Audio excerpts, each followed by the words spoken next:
एकंदरीतच या कुरघोड्या आणि सध्या जे काही राजकारण चालू आहे त्याच्यावरती आमच्या कार्यकारी संपादिका सरिता कौशिक या आपली म्हणजेच एबीपी माझाची भूमिका सांगतील. पाहूया सरिता. धन्यवाद पूर्वी.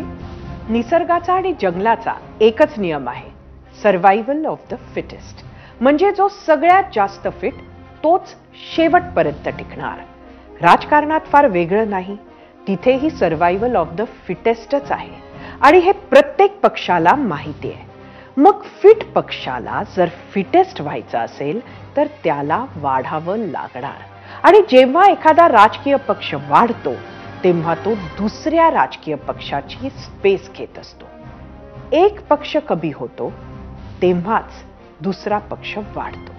अगदी सुरुवातीलाच अमित शहांनी बंद दरवाजा आड भाजपा नेत्यांना सांगितले होते की 2029 ची निवडणूक ही एकटं लढायची आहे आणि त्यासाठी भाजपानं तयारी करावी. जर अमित शहांनी दिलेले निर्देश पाळायचे असतील तर भाजपाला आज आहे त्यापेक्षा जास्त स्पेस ऑक्युपाय करावी लागेल आणि त्यात मित्र पक्ष तसेच विरोधी पक्ष दोघांचीही स्पेस कमी करावी लागणार.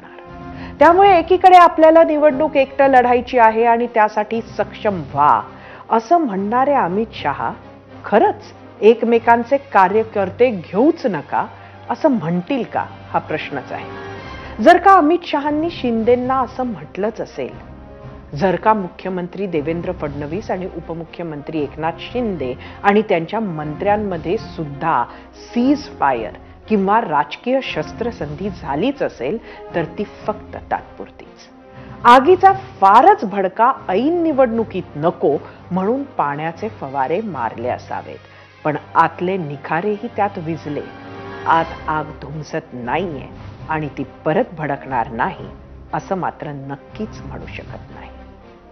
पूर्वी. धन्यवाद सरिता. यानंतर 0 आवर मध्ये एक छोटासा ब्रेक घेऊया. पाहत रहा एबीपी माझा.